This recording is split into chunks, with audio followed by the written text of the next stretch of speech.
Caring husband পাওয়া প্রত্যেকটা মেয়েরই স্বপ্ন। তবে আমারও স্বপ্ন এরকমটাই ছিল, কিন্তু সব মেয়েদের কপালে সেটা হয়তো বা হয় না। তবে আমি সেটা গর্ব করে একদমই বলতে চাই না, কারণ আমি একদমই চাই না আমার হাজব্যান্ড সংসারের যে কোনো কাজ করুক বা সংসারের আমার কাজগুলো ও করুক, কিন্তু আজকে বাধ্য হয়ে ওকে সমস্ত কাজবাজি করতে হচ্ছে। কেন করতে হচ্ছে সমস্তটাই তোমাদের সাথে শেয়ার করব। তার আগে বন্ধুরা, গুড মর্নিং সবাইকে। কেমন আছো সবাই? আশা করছি রাধা মাধবের কৃপায় সবাই ভালো আছো। রান্না বান্না থেকে শুরু করে সংসারের প্রতিটা ছোট বড় কাজ হাজব্যান্ড নিপুণ ও পরিপাটিভাবে করে নিতে পারে নিমেষেই। কেন করতে পারে সমস্তটাই তোমাদের সাথে শেয়ার করব এই যে পুরো ব্লগের মাধ্যমে। আজকে তো দেখলে ঘুম থেকে উঠেই হাজব্যান্ড উঠোনটা ঝাড় দিচ্ছিল। তবে উঠোন ঝাড় দেওয়ার আগে ও কিন্তু ঘর দর ঝাড় দিয়েছে, তারপর বারান্দাগুলো মুছে নিয়েছে, ঘর দর মুছে নিয়েছে, সমস্ত কাজবাজি করে নিয়েছে। কেন করে নিয়েছে? এই যে 2-3 দিন হয়েছে এতটাই অসুস্থ ছিলাম, এই 2-3 দিন ধরে ও কিন্তু সংসারের প্রতিটা কাজ করছে, প্রত্যেকটা কাজ করছে।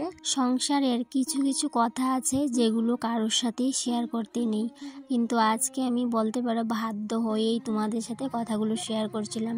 কিছু কিছু এমনও কথা আছে যেগুলো নিজের মধ্যেই কিন্তু আবদ্ধ করে রাখতে হয়, কিন্তু আজকে সেগুলো আর নিজের মধ্যে আবদ্ধ করে একদমই রাখতে পারলাম না।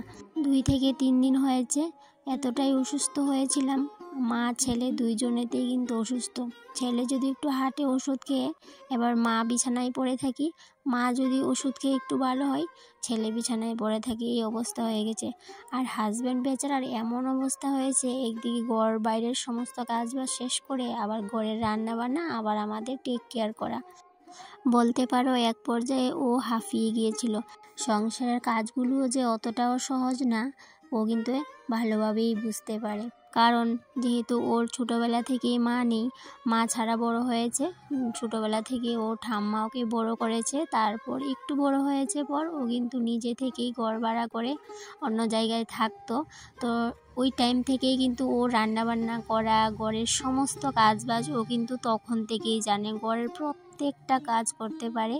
তো সেই জন্য কিন্তু আমার অনেক সময় অসুবিধা হয় না ঘরের কাজগুলো করতে। যখন দেখে আমার একটু প্রবলেম হয় কাজগুলো করতে, তখন কিন্তু ও কাজগুলো আমাকে করে হেল্প করে দেয়।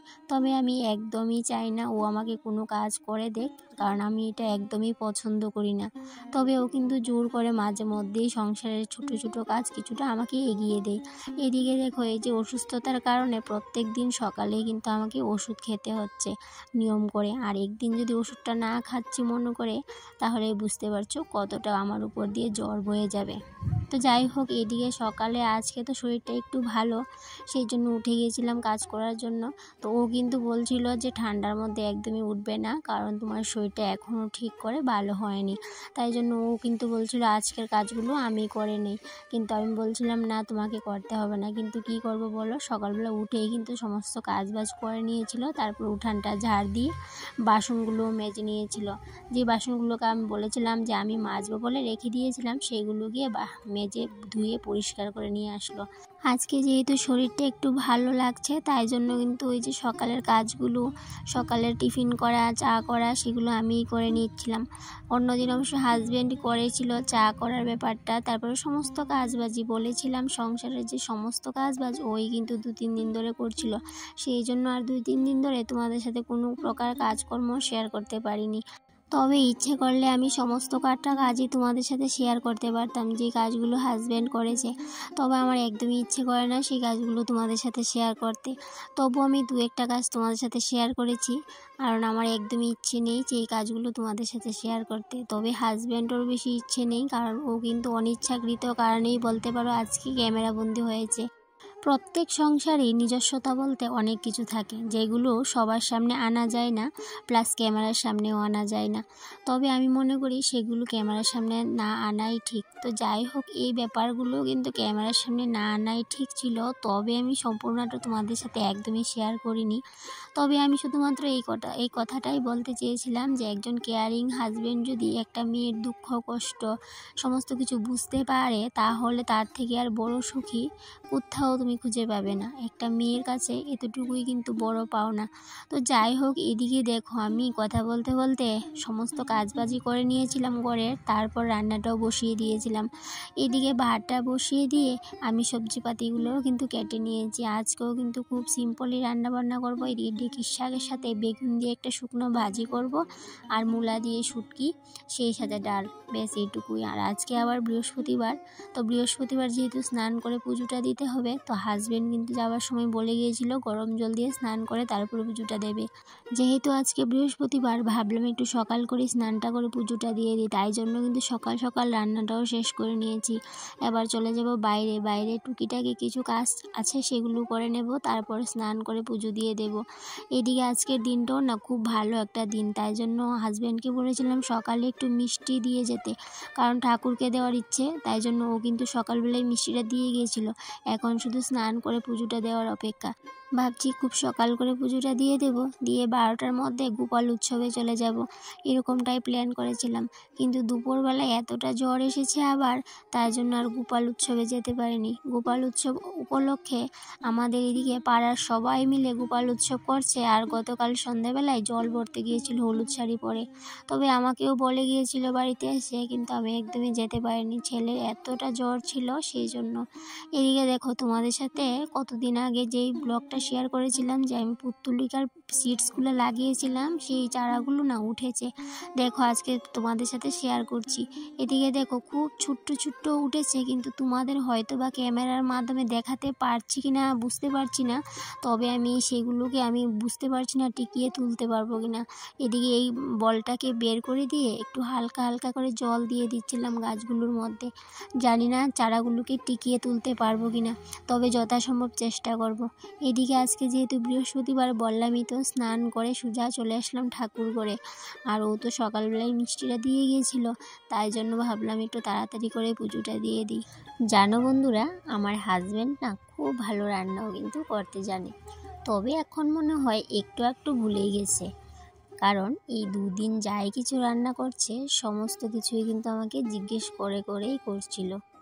তখনই কিন্তু আমার এমনটা মনে হয়েছিল, আর এমন হওয়াটাই কিন্তু স্বাভাবিক, কারণ ব্যাচেলার অবস্থায় থাকাকালীন অনেক কষ্ট করেছে। সেই জন্য আমি ওকে ঘরের কাজে আমাকে হেল্প করার জন্য একদমই কিন্তু এখন বলি না, আর আমি চাইও না। তবে মাঝে মধ্যে ভালোবেসে কিছু করে দেওয়াটা, ওটা হলো আলাদা বিষয়।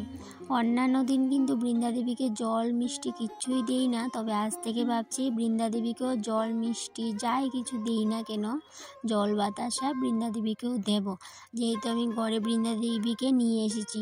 আর এদিকে তাই জন্য একটা প্লেট বাড়িয়ে নিয়েছি, আর বড় প্লেটটা যে বুকটা আমি সাজিয়েছি সেটা সাজিয়েছি আমার গোপ্প শোনার জন্য। তো যাই হোক, এদিকে আজ থেকে যেহেতু বৃন্দাদেবীকে জল মিষ্টি দেব, আর আজ থেকে শুরু করার একটাই কারণ, যেহেতু আজকের দিনটাও ভালো, সেই জন্য আজকের দিনটাকেই কিন্তু আমি বেছে নিয়েছি। প্রথমে আমি ভুল করে বৃন্দাদেবীর জল মিষ্টিতে তুলসী পত্র দিয়ে দিয়েছিলাম, পরে অবশ্য হঠাৎ করে মনে হয়েছিল, তাই জন্য তখনই কিন্তু সঙ্গে সরিয়ে নিয়েছিলাম।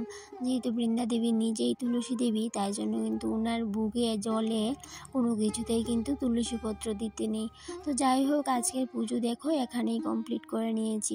আর গতকাল সন্ধেবেলায় ওই যে বলেছিলাম ইয়েলো কালার শাড়ি পরে সবাই জল ভরতে গিয়েছিল গোপালের জন্য, তখন কিন্তু আমারও যাওয়ার কথা ছিল, কিন্তু ছেলের জ্বরের কারণে যেতে পারিনি। এই দেখো সবাই কত সুন্দর গান করে যাচ্ছে, তাই জন্য ভাবলাম তোমাদের সাথেও এটা শেয়ার করি। আমার কিন্তু খুব ইচ্ছে করছিল যেতে, কিন্তু কি করব, আর যেতে পারিনি।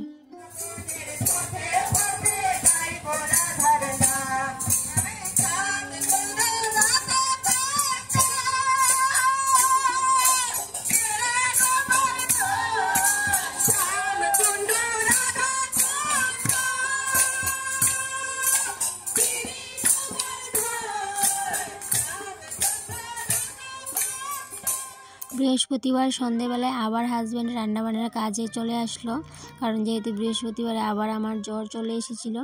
এইদিকে বৃহস্পতিবারে গোপাল উৎসবে যেতে পারিনি, ভাবলাম পরের দিন আরেকজনের বাড়িতে গোপাল সেবা হবে সেখানটায় যাব, সেখানেও যেতে পারিনি। আবার কিন্তু শরীরটা খারাপ করছিল সেই জন্য। তারপর শনিবারের দিন আমার মামার বাড়িতে ছিল গোপালের ভোগ আরতি, গোপালের সাথে সামনে ভোগ লাগানো হয়েছিল। তো সেদিন কিন্তু আর মিস করিনি, সেদিন কিন্তু ঠিক সময় করে গিয়েছিলাম আর সবার সাথে একটু কীর্তন করে নিয়েছিলাম।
তারপরে দিকে কীর্তন শেষ করে প্রসাদ বিতরণের কাজে সবাইকে একটু হেল্প করলাম, সবার সাথে একটু প্রসাদ বিতরণ করলাম সবাইকে। তারপরে এই যে 4টা বাজে, এখন বাড়ি চলে যাচ্ছি, টিউশনটা আছে সেটাও করতে হবে। সাথে আছে পাড়ারই একজন বৌদি, তো হাসি ঠাট্টা মজা করছিল। তো এই করতে করতে বাড়ির কাছাকাছি প্রায় চলে আসলাম। আর এদিকে দেখো ওই আমাদের বাড়ির রাস্তাটা কিন্তু দেখা যাচ্ছে, মেইন রোডটা। তাহলে বন্ধুরা আজকের ব্লগটা এই পর্যন্তই রইল, আবার দেখা হবে পরবর্তী কোনো একটা ব্লগে। ততক্ষণে তোমরা ভালো থেকো, সুস্থ থেকো আর এভাবেই আমার পাশে থেকো। টাটা।